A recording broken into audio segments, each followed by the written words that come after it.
How do you react when your own family humiliates your 7-year-old daughter at Christmas and calls it discipline? How far can a calm man go, using only the rules, the laws, and the money they all took for granted? This is how I stopped being the soft dad in their jokes and turned into the man who made the whole family panic 2 days later. Before we dive deeper into this story, I have one small request.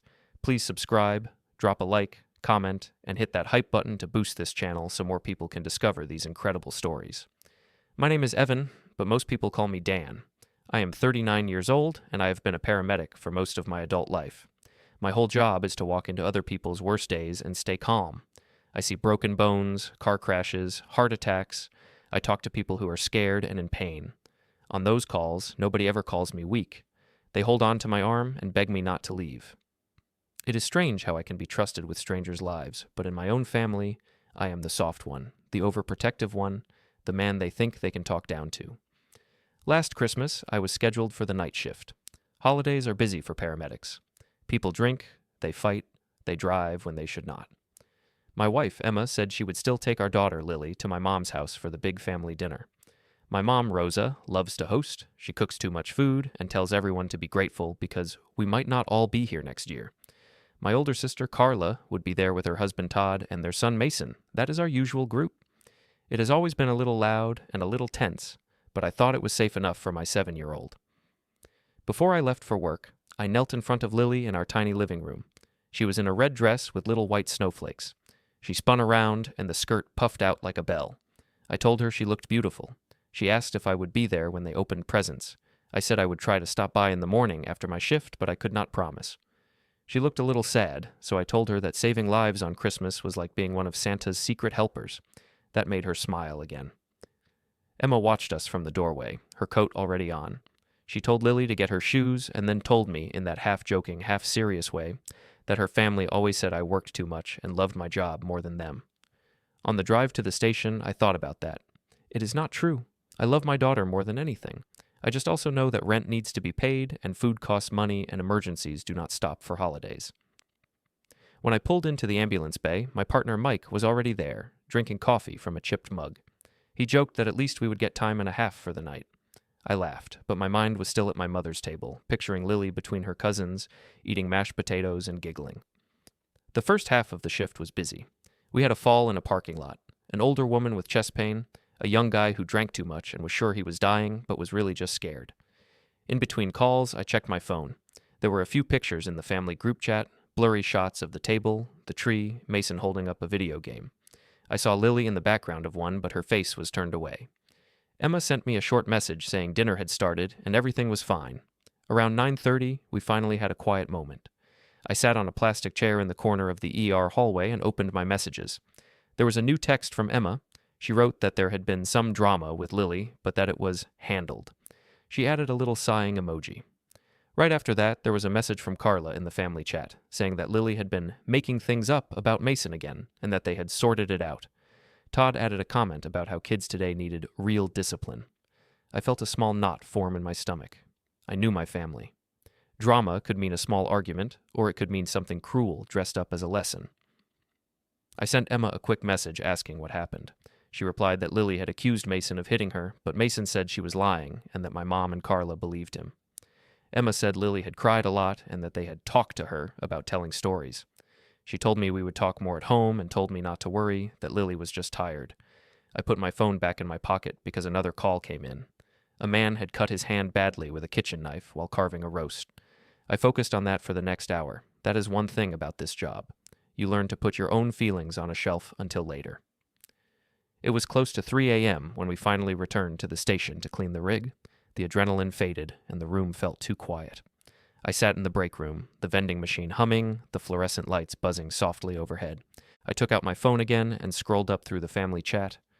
There were more messages I had not seen. Todd joked that they had found a new way to teach little Miss Storyteller. He said it worked like magic. Carla added that Lily had looked very sorry after their lesson. Someone had sent a photo. The thumbnail was dark and blurry. I tapped it to open. At first, my eyes just saw shapes. People at a table, the Christmas tree in the corner. But then I saw a small figure in the left side of the frame, near the wall. A child standing in the corner, hands behind her back. My daughter. She was wearing her red snowflake dress. Around her neck, hanging down to her chest, there was a crooked rectangle of paper. The picture was bad quality and taken from far away, but I could see 2 thick, black words written across that paper. I pinched the screen to zoom in. The image pixelated, but the letters slowly made sense. Source of trouble. For a second, I thought maybe I was reading it wrong, that my brain was filling in blanks. I zoomed further until the edges of the words broke into dots, but I could still see the S, the O, the U, the R. My chest felt tight. I sat very still. I noticed that the people in the background at the table were eating, plates, glasses, hands moving. None of them were looking at Lily. She was alone, facing the wall, with that sign hanging from her neck like a label.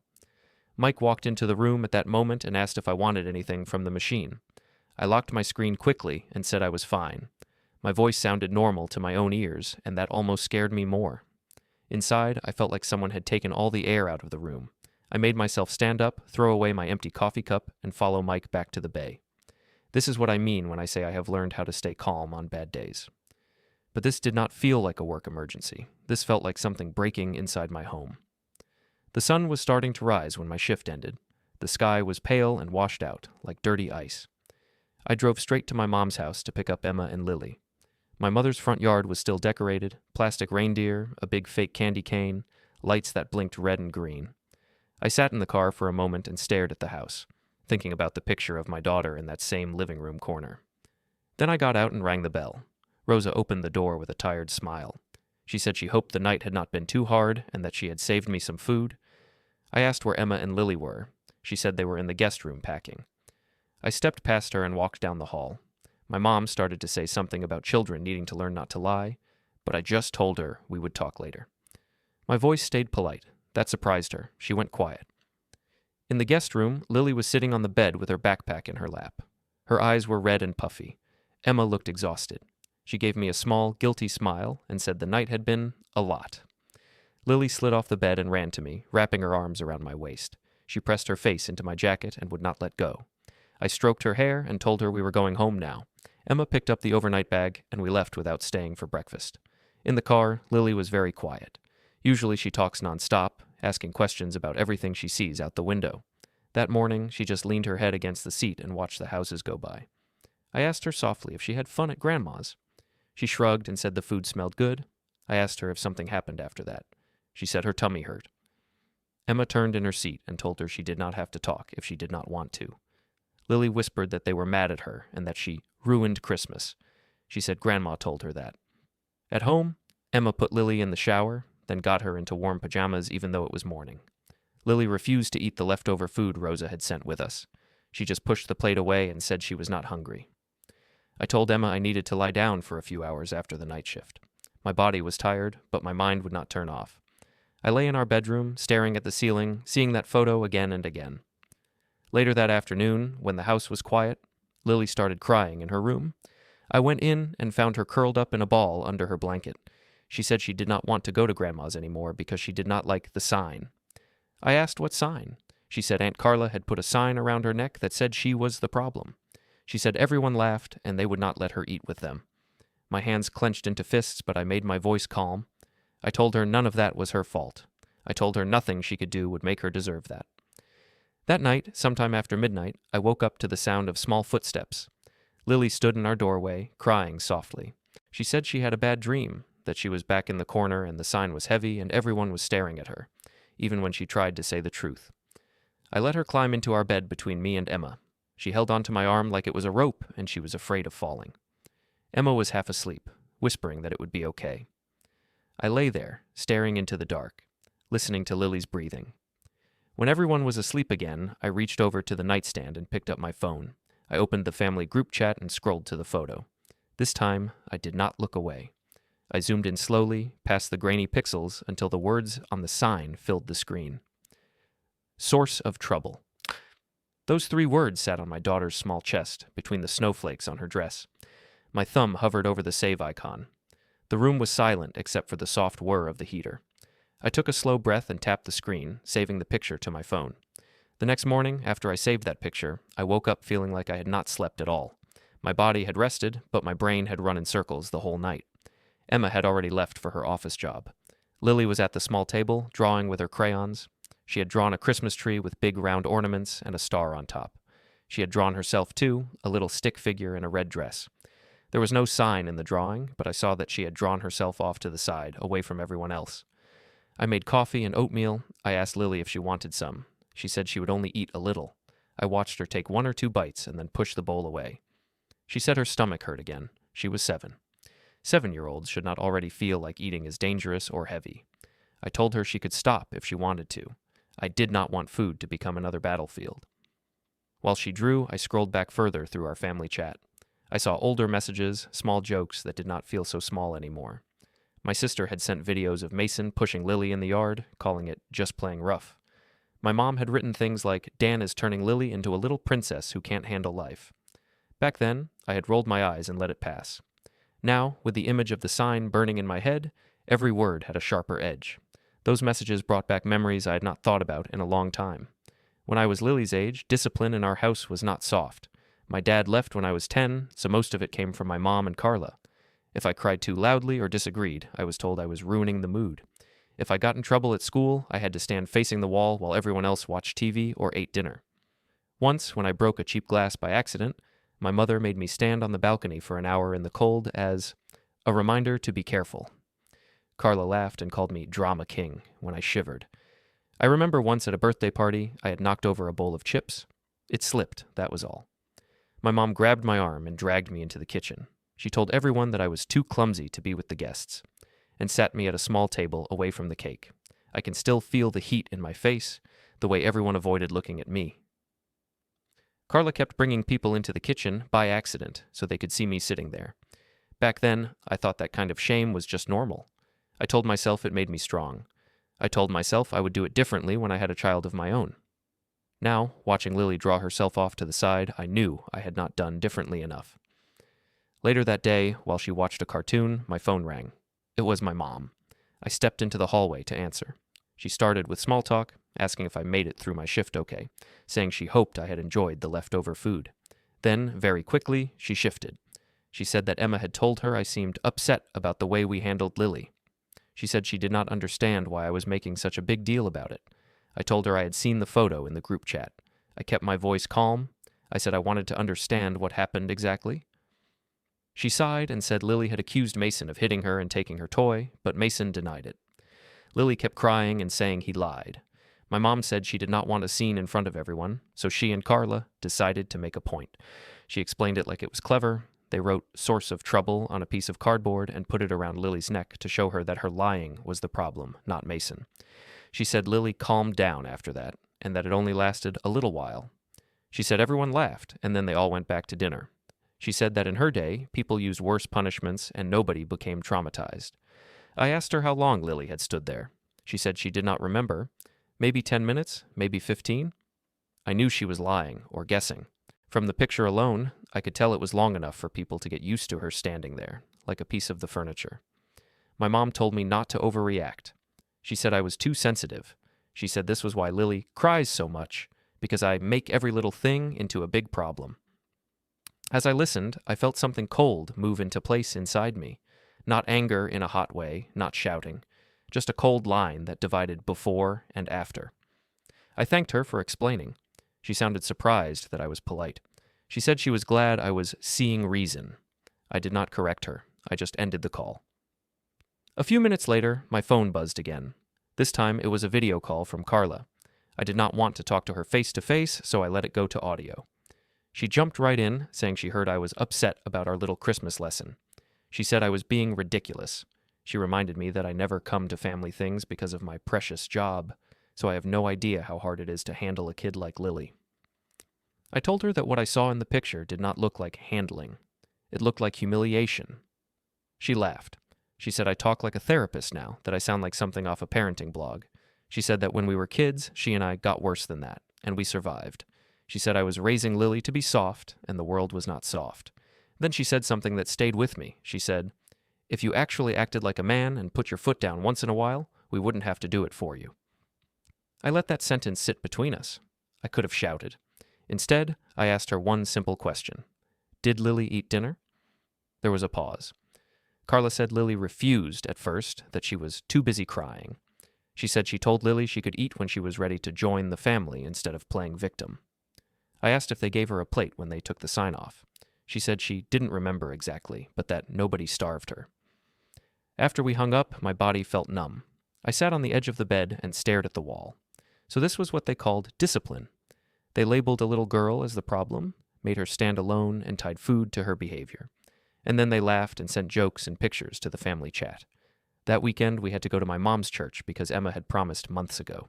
My mom went there every Sunday and liked to show off her family.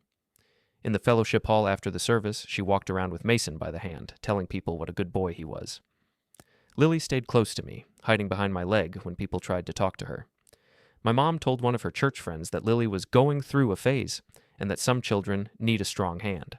She said I did not like it, of course, because I was very modern and soft-hearted. I stood there, holding a paper cup of weak coffee, listening to my own mother describe me like I was some silly child. Her friend nodded and said that was the problem with men nowadays. Neither of them looked at me. They talked about me like I was not there. Lily squeezed my fingers. I squeezed back. Later, in a quiet corner of the hall, Emma said maybe we should just try to explain our point of view better. She said her family meant well, that they loved Lily in their own way. She said she did not want to start a war over a bad joke. I did not answer right away, because I knew if I spoke too soon, I might say something I could not take back. Instead, I watched Lily pick at a cookie and then throw it away untouched. I asked Emma, if someone at work did this to a child, would you call it a joke? She looked down and did not answer either. That evening, back at home, I had one more hard conversation. Mike and I were on a late shift the next day, and we had some time between calls again. In the break room, with the smell of burnt coffee and antiseptic around us, I told him the full story. I told him about the sign, the photo, the call with my mom and Carla. Mike listened without interrupting. He has 2 kids of his own and a custody agreement that he follows like a rule book. He knows what real danger looks like. When I finished, he stared at the table for a few seconds. Then he said something simple. Dan, that's abuse. I shook my head at first. That word felt so heavy. I said it was just old-fashioned discipline, and that my mom always said things like that. He said no, making a child wear a sign in front of everyone and denying them food because they said something adults don't like is not discipline. It is humiliation, and it is using hunger as punishment. He told me if he saw that on a call, he would be writing a report. He told me to keep the photo. He told me to screenshot the messages before anyone got nervous and deleted them. He said if Lily's school ever heard about this, they would take it seriously. I sat there, holding my coffee, the paper cup bending under my fingers. I realized I had been trying to make what they did smaller in my head, because the real size of it scared me. That night, after dinner, the 3 of us sat in our living room. The TV was on low. Lily was on the floor with her stuffed animals. Emma was on the couch with her phone. My phone buzzed with a new notification from the family chat. Emma saw it and sighed. She opened it and started reading out loud before she thought about it. It was a new message from Carla. She had written, "If you can't control your kid, we will." She added a winking emoji after it. Emma's voice stumbled over the words halfway through. She looked up at me, eyes wide, already sorry she had said it out loud. But it was too late.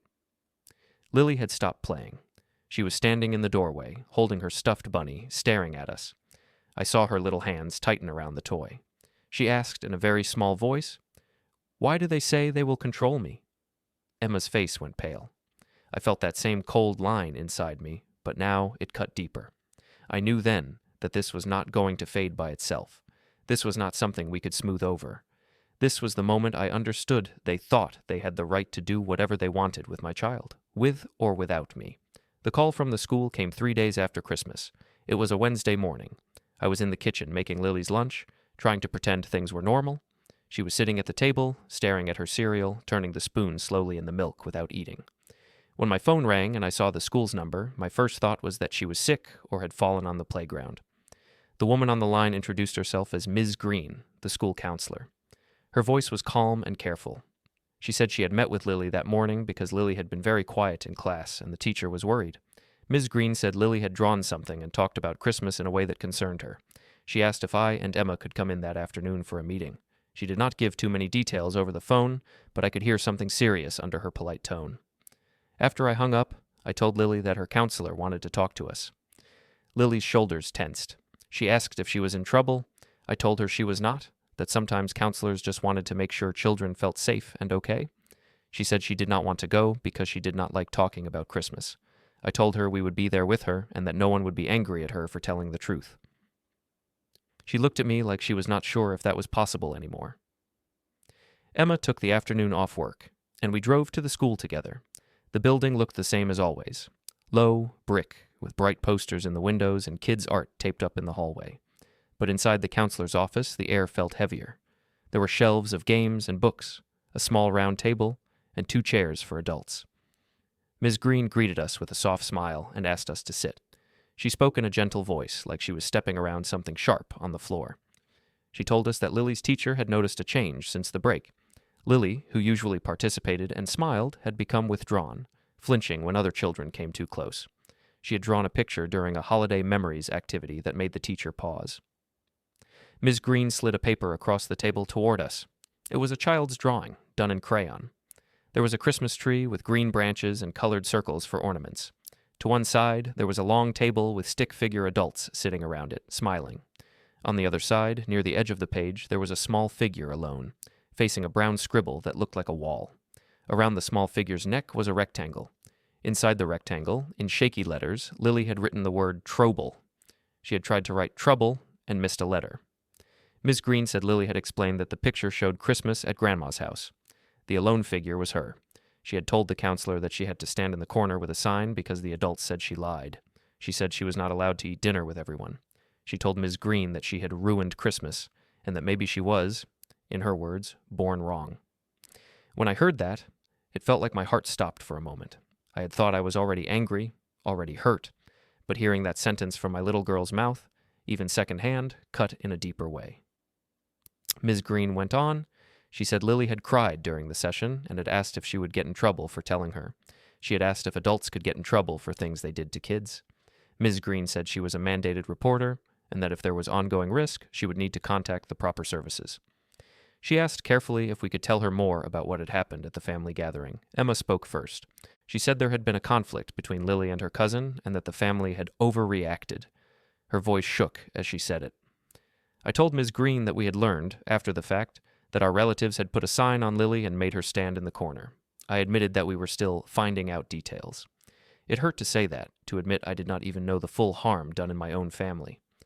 Ms. Green did not judge us. She just nodded and said that what Lily described sounded like emotional abuse, not normal discipline.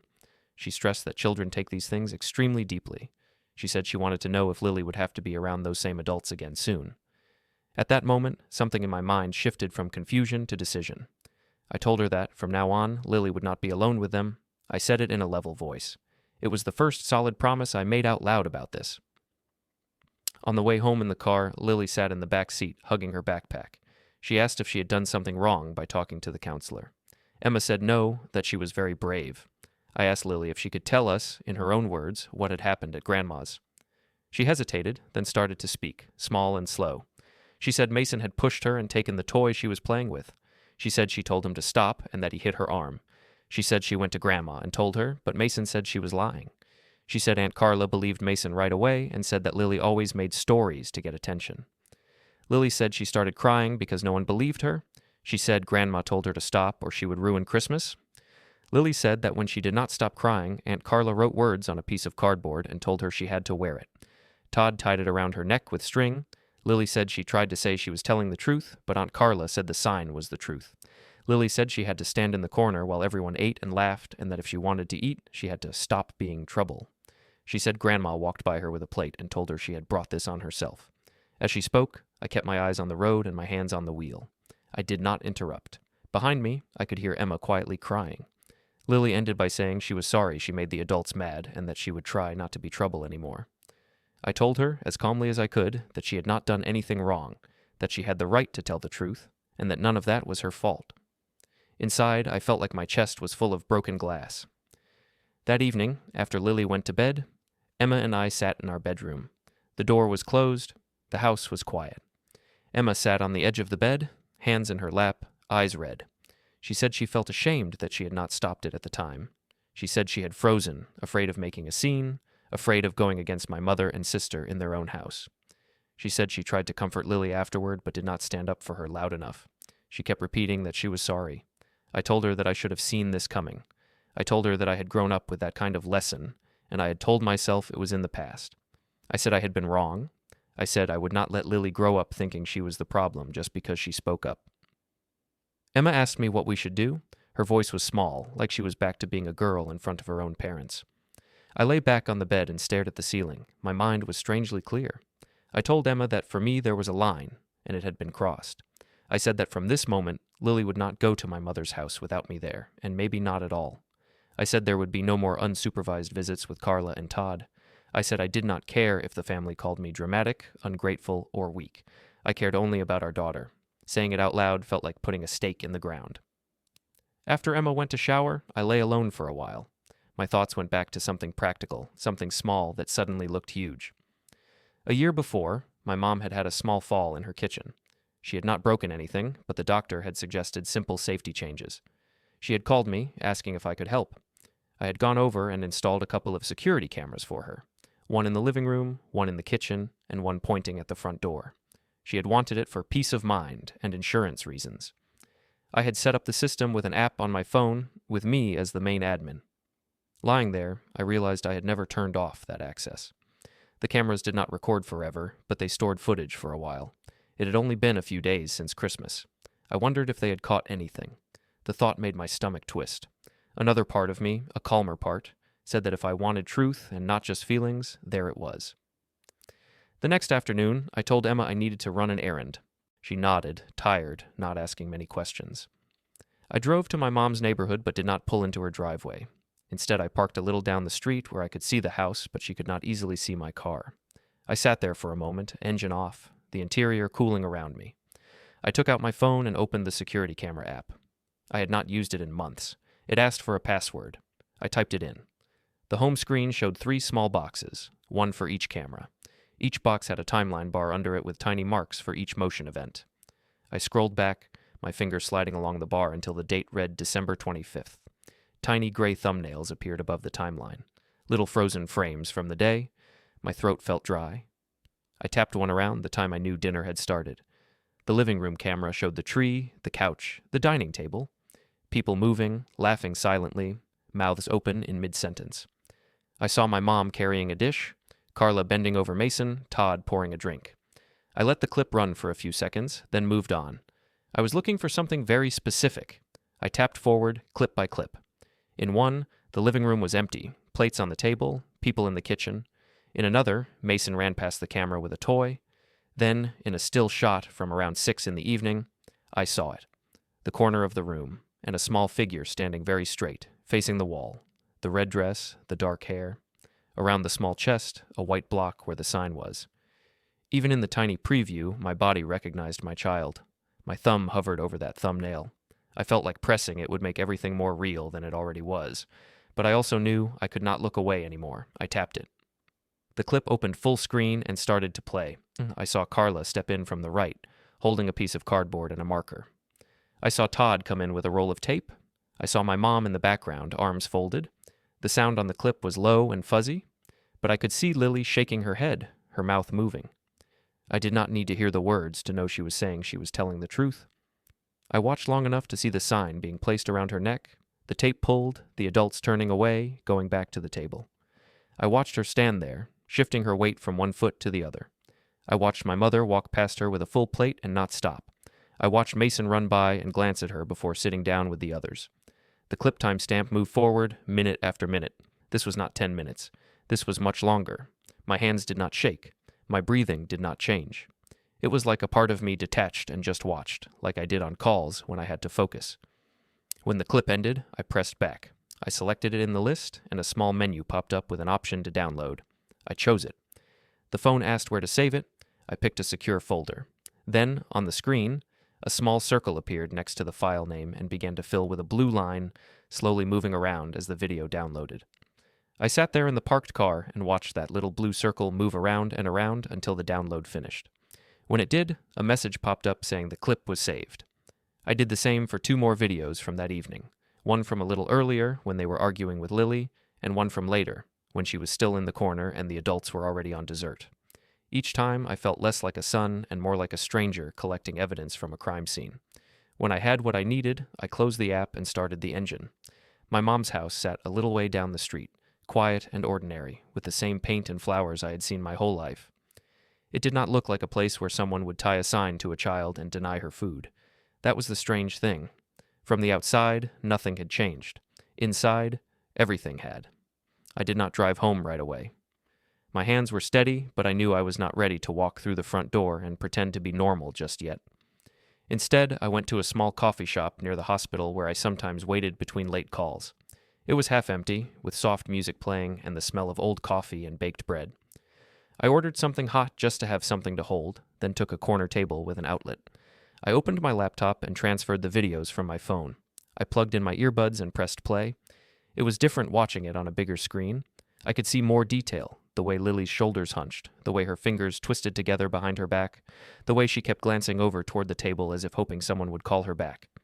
I could see my mother's face when she walked past her. It was not angry. It was annoyed, like Lily was a small problem in the corner and the real event was the meal. I forced myself to watch the full length of the clip. I watched the timestamp in the corner, watched the minutes pass. This was not a short lesson. This was long enough for someone to notice and stop it if they cared to. No one did. When the clip ended, I paused, then went back to the messages on my phone. I started taking screenshots of everything connected to that night. I captured the joke about real discipline, the comment about Little Miss Storyteller, the line about controlling my kid. I made sure the dates and times were visible. I took screenshots of older messages too, where they had called Lily dramatic or accused her of lying. I moved each image into a folder on my laptop with a simple, cold name: Christmas. As I worked, I realized how quiet I felt. I was not shaking. I was not breathing fast. It was the same calm I had when I was packaging up a patient for the ER, checking vitals, writing down times. Only this time, the patient was my own family, and I was writing down the ways they had hurt my child. When I went home, Emma saw the lines in my face and asked if I was okay. I told her I had watched the camera footage. Her hand flew to her mouth. She asked if it was bad. I told her that it was exactly what Lily had said. I did not give all the details. I just said that Lily had stood there for a long time and that nobody cared enough to stop it. Emma sat down heavily on the couch. She said she felt like she was going to be sick. I told her that I had saved the videos and the messages. She looked at me with wide eyes and asked what I was planning to do. I said I did not know yet, but I knew I was not going to scream at anyone in a kitchen and then let it fade. I said I was done playing the role of the soft one who forgives everything for the sake of peace. She nodded slowly. I could see her trying to adjust to this version of me, the one who was no longer trying to smooth things over. The next day at work, between calls, I told Mike that I had found the footage. I described it in simple sentences, without emotion, like I was writing a report. He sat across from me in the break room, his face growing more serious with each detail. When I finished, he said he was glad I had saved it. He reminded me that the school counselor was a mandated reporter, and that if she thought Lily was in danger, she might already be thinking about calling it in. He said if I wanted to be in control of the situation, I needed to be the one bringing the information, not hiding from it. He told me about his own custody case years before, how he had learned the hard way that courts and agencies listened more when you came in organized and calm than when you came in angry with nothing to show. He said I should consider talking to a lawyer, not to sue anyone, but to understand my options and to put clear boundaries in writing. The word lawyer made my stomach tighten, but it also made something inside me sit up straighter. It meant I did not have to handle this only in the messy world of family arguments and guilt. That evening, after Lily was asleep, I searched online for family lawyers in my area. There were many, too many. I did not know how to choose. Then I remembered a name Mike had mentioned once when talking about his custody case. He had said she was fair and direct. I asked him for the name again and looked her up. Her name was Ms. Patel. Her office was not far from the hospital. Her website did not look flashy. It was simple, with clear information and no dramatic promises. That felt right to me. The next morning, during a window between shifts, I called her office and set up a consultation. The receptionist was polite and did not sound surprised when I described the situation in a few short sentences. She gave me an appointment for later that week. In the meantime, life went on in its strange, double way. I still went to calls. I still helped strangers. I still joked with Mike in the ambulance, because that is how we get through long nights. At home, I still helped Lily with her homework and read her stories. But under all of that, another layer was building. Files on my laptop, notes in my phone, a quiet list forming in my head of who had done what and when. When the day of the lawyer appointment came, I felt like I was walking into a different part of my life. The office was on the second floor of a small building, nothing fancy. The waiting room had a few chairs and a plant that was almost alive. Ms. Patel greeted me herself and led me into her office. She was in her mid-40s, with tired but sharp eyes. She asked me to tell her the story from the beginning. I started with Christmas, then had to go back farther, to the history of my family, to the way they talked about me, about Lily, about discipline. As I spoke, she took notes. She did not interrupt much, only to ask for dates or to clarify who had said what. When I told her about the sign around Lily's neck and the denial of food, her face hardened. She said, in a flat voice, that this was serious emotional abuse. When I mentioned the camera footage and the screenshots, she nodded and said that documentation changed everything. She asked if Lily's school knew. I told her about Ms. Green and the drawing. Ms. Patel said that was good, in a way, because it meant a professional had already seen signs and would back up that something had happened. I asked what my options were. She said there were several, and they did not all involve going to court right away. She said we could send formal letters setting boundaries, telling certain family members that they were not allowed unsupervised contact with Lily and warning them not to harass us. She said we could also prepare a report for Child Protective Services and decide together when and how to submit it. She mentioned that there might be financial dependencies we should examine, because sometimes cutting those ties was the only way to make boundaries real. When she said that, I thought of my mom's house payments, the minivan I had co-signed for Carla. I felt a slow recognition in my chest. I had always seen those things as part of being a good son and brother. I had never connected them to the power they felt over me. Ms. Patel said she wanted me to go home and make a full list of every way I was supporting them financially. She said understanding that picture would be important. On my way home from her office, I stopped by the bank. It was the same branch I had been going to for years, with the same posters about savings accounts on the walls. I asked to speak with someone about the mortgage on my mother's house. The loan officer pulled up the file and walked me through it.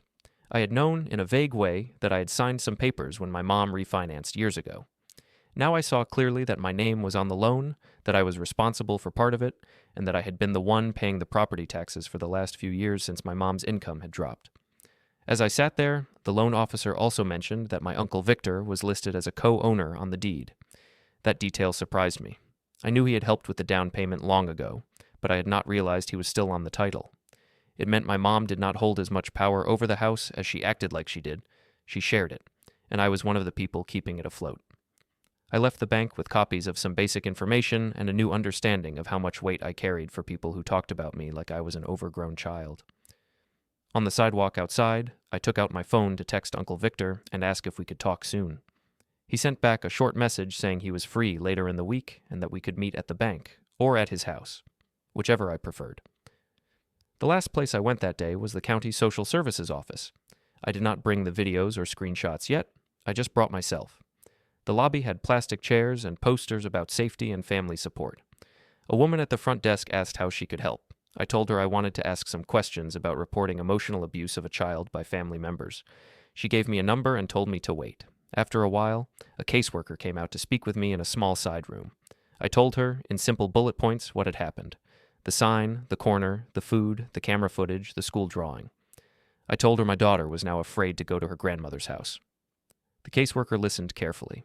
She said that what I was describing sounded like something they would take seriously, especially because of the food denial and the public shaming. She told me what kind of documentation they would need, dates, videos, written descriptions from professionals like teachers or counselors. She gave me a card with a direct number. I left that building with the card in my pocket and Ms. Patel's voice in my head. I had not filed anything yet, but I knew how to. I knew the path. I understood that I had more power than I had thought. I was not just a son asking his mother to be nicer. I was a father with proof. A couple of days later, as I was coming off another shift, my phone buzzed with a new message in the family group chat. My mom had written that she wanted to have a family meeting at her house on Sunday to clear the air and talk some sense into Evan about this overreaction. Carla reacted with a thumbs-up emoji. Todd added that it was about time someone put their foot down. No one asked if the time worked for me. They just assumed I would come and listen. I stared at the screen for a long moment. My thumb hovered over the keyboard. I did not answer. I did not argue. I simply added the date and time to my calendar. In my head, the meeting no longer looked like something they had called. It looked like something I would use. As I left the bank later that week with Uncle Victor, after talking through the house situation and seeing on his face that he understood the risk we all carried, my phone buzzed again. Another reminder about the Sunday meeting. A little calendar notification slid across the top of the screen, bright and sharp. The reminder about the Sunday meeting popped up on my phone while I was walking back to my car from the bank with Uncle Victor. It was just a small bar at the top of the screen with the time and the words, "Family Meeting, Mom's House." It looked harmless, like any other appointment, but I knew it was going to be something else. I had 4 days until Sunday. On the drive home, I kept thinking about the word overreaction from my mom's message. That was how they saw this. Not as something they did wrong, not as something that hurt a 7-year-old, just as me making things larger than they wanted. I thought about how many times in my life I had let that word push me back down, how many times I had let them decide how serious my own feelings were allowed to be. At home, the first thing I did was sit at the dining table with a notebook and a pen. Emma was in the kitchen, packing Lily's school snack. Lily hummed to herself quietly in the living room, building something with blocks. The sound was soft, normal. It made the paper in front of me feel even more sharp. Ms. Patel had told me to make a list of all the ways I was supporting my family. So I did. I wrote down Mom's property taxes and the amount I sent every year. I wrote Carla's minivan payment, the one I had co-signed and sometimes covered when she was short. I wrote extra grocery money. I slipped my mom when her pension didn't stretch far enough. I wrote little things, like buying school supplies for Mason when Carla and Todd forgot, or paying for repairs at my mom's house without making a big deal of it. By the time I was done, there were more lines than I expected. It wasn't just money. It was time, rides, favors. Each line was something I had done quietly, thinking it made me a good son, a good brother. Each line was something they had used as a base to stand on while they called me weak. Emma came in and saw the list. She sat down opposite me and read it without touching it. Her face changed as she went down the page. She knew about some of it. Not all of it. "You do all this?" she asked. I nodded. "Yeah." She let out a breath. "No wonder they think they can talk to you however they want. They know you'll still show up." There was no attack in her voice, just tired truth. I shrugged a little. It started small. It always starts small. Emma looked toward the living room, where Lily was still humming, then back at me. "So what now?" she asked. "You go to this meeting and—" "What? Argue with them? Walk out?" I shook my head. Arguing is what they expect. It's what they know how to handle. They shout, I push back, then Mom cries, and I end up apologizing somehow. I tapped the notebook. "I'm not going there to argue. I'm going with a plan." She swallowed. "What plan?" I didn't have all the details shaped into words yet, but the outline was clear in my mind. First, Lily doesn't see them without us. At all. No visits, no pickups, nothing. Second, they don't get to pretend this was a joke. I'm done letting them rewrite the story. Third, I looked at the list again. Third, they don't get my money and my support if they treat my child like this. Emma's eyes filled with tears again, but this time there was something else in them, something like resolve. "You know they're going to say you're heartless," she said, "that you're abandoning family." "I know," I said. "They've said worse things in smaller moments." She was quiet for a few seconds, then nodded slowly. "Okay," she said. "Then I'm with you. Just tell me what you need me to do." The next day, I went back to Ms. Patel's office with a manila folder. Inside were printed stills from the videos, screenshots of the messages, and the list of financial ties. I also brought a small USB drive. She looked pleased and sad at the same time when I handed her the folder. "You're very organized," she said. "That helps." I sat in the chair opposite her desk while she went through the papers. Her eyes narrowed when she saw the still image of Lily with the sign around her neck. She didn't need the moving video to understand. "This is very clear," she said quietly.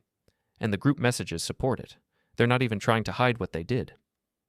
I nodded, feeling that same odd calm. "They think it's funny," I said.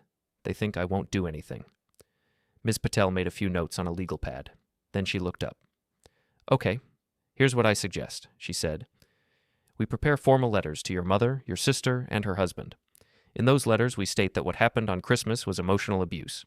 We say they are not to have unsupervised contact with your daughter. We outline how communication with you and Emma will work from now on. We also warn them that trying to punish or pressure you for setting these boundaries will not be tolerated." She paused, letting that sink in, then continued. "We also prepare a packet for Child Protective Services.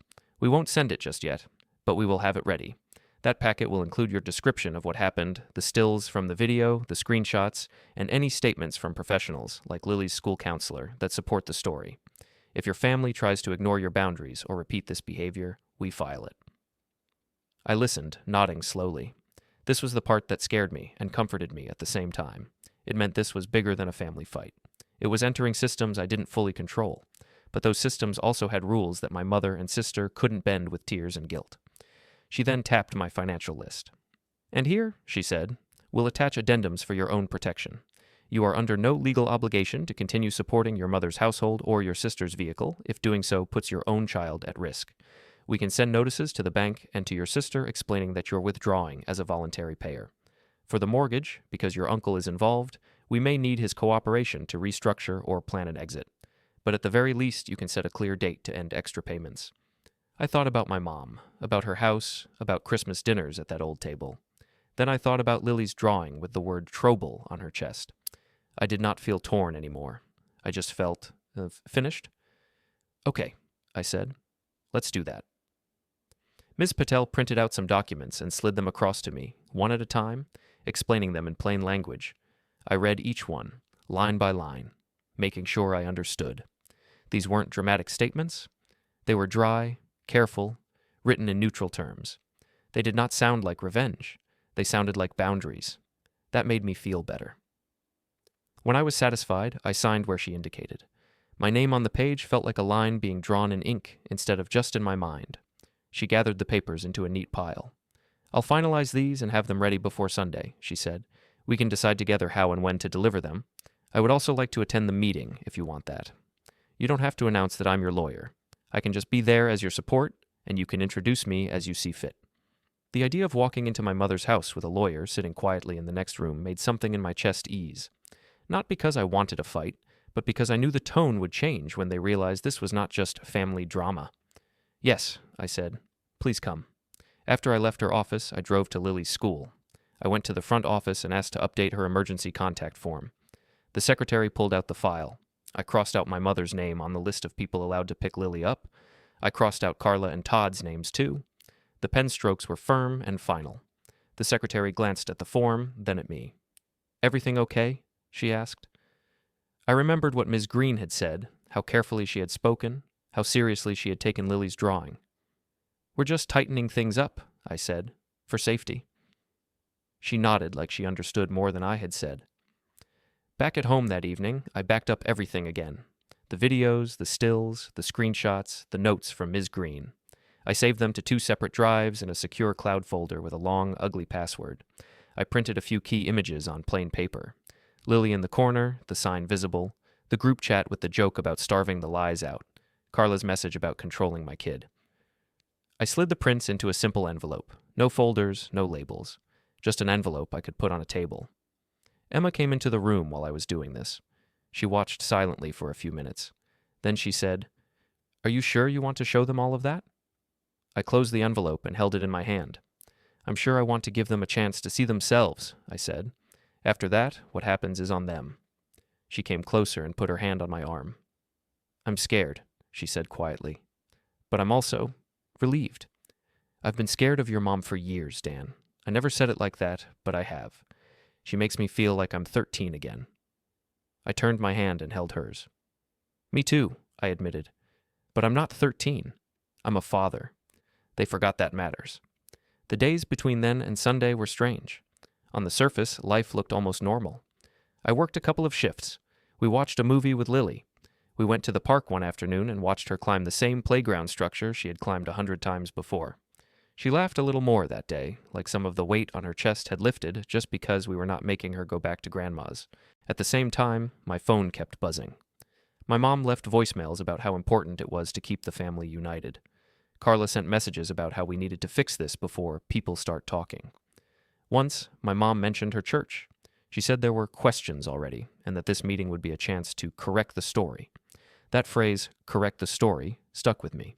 It told me that she cared more about how this looked than about what had actually happened.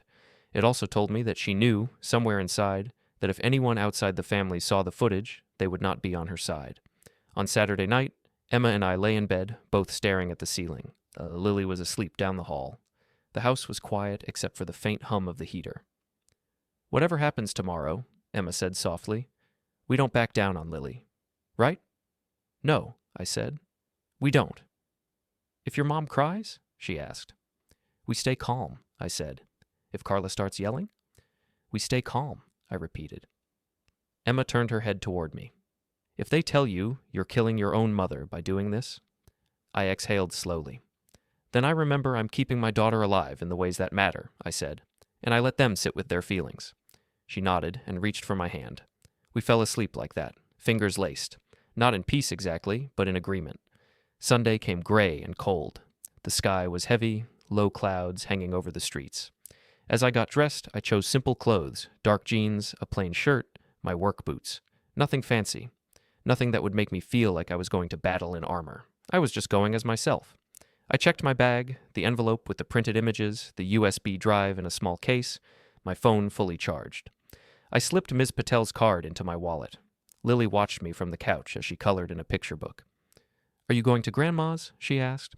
"Yes," I said. "Mom and I are going to talk to them." "Am I going?" she asked, a flicker of fear in her eyes. "Not today," I said. "Today is for grown-ups. You're staying here with Mrs. Lopez from next door." She nodded, relieved. She came over and hugged me tight. I knelt down and hugged her back. "Are you going to tell them about the sign?" she whispered. "Yes," I said. "And I'm going to tell them they can't ever do that to you again." She thought about that for a second. Then she nodded, like she was accepting a promise. "Okay," she said, and went back to her coloring. Emma and I drove in silence most of the way. The radio was off. The only sound was the soft noise of the tires on the road and the occasional turn signal. As we turned into my mom's neighborhood, I felt my heart beat a little faster, but my hands on the wheel stayed steady. Rosa's house looked the same as always. The plastic reindeer were still on the lawn. The fake candy cane leaned slightly to one side. The lights were off inside, but there were already cars in the driveway and on the street. I recognized Carla's SUV, Todd's truck, and my mom's small sedan. I also saw Uncle Victor's old car parked a bit crooked near the curb. A dark sedan I didn't recognize was parked a little farther down, near the corner. I parked a short distance away instead of right in front. Emma looked over at me. "Do you want me to come in with you right away?" she asked. "Yes," I said. "But if things get bad, you take your phone and you step outside. You don't have to stay in the middle of it." She gave a small smile. "Same to you," she said. We sat there for a moment in the quiet car. I could almost hear my own pulse. I picked up the envelope from the seat beside me and tucked it under my arm. Then I checked my phone. No new messages. As we walked toward the house, the cold air bit at my face. The street was quiet. No kids playing, no neighbors outside. The closer we got, the more I could hear the low hum of voices from inside, muffled by the walls. It sounded like a small crowd at a distance, the rise and fall of people talking, someone washing dishes, someone moving chairs. We stepped onto my mother's front lawn, the grass stiff under our shoes. The Christmas wreath still hung on the door, though the holiday was over. I climbed the 3 steps up to the porch. My hand reached for the doorbell. Just as my finger touched the button, the murmur of voices inside suddenly dropped, like someone had turned down a radio. At the same time, my phone buzzed in my pocket. I took it out and saw a new text at the top of the screen from Ms. Patel. "We're ready when you are," it said. I opened the door and walked in. Everyone was already in the living room around the table like it was a small court. My mom said we needed to clear this silly misunderstanding. Carla started talking about how I was tearing the family apart over one little joke. Todd said if I raised Lily properly, they would not have to step in. I let them talk until they ran out of words. Then I put my envelope on the table and opened it. I laid down the printed still of Lily in the corner, the sign clear on her chest. I laid down the screenshots of their messages about real discipline and controlling my kid. They went quiet. My mom said it looked worse than it was. Carla said the video didn't show the whole story. I told them the cameras did show the whole story and that a lawyer and social services had copies now. I told them there would be no more unsupervised contact with Lily. I told them my money was no longer paying for people who hurt my child. Ms. Patel stepped in from the hallway and handed them their letters. 2 days later, at home, my phone started exploding with calls and messages about visits from social workers and unfair banks. I turned it face down and kept helping Lily with her homework.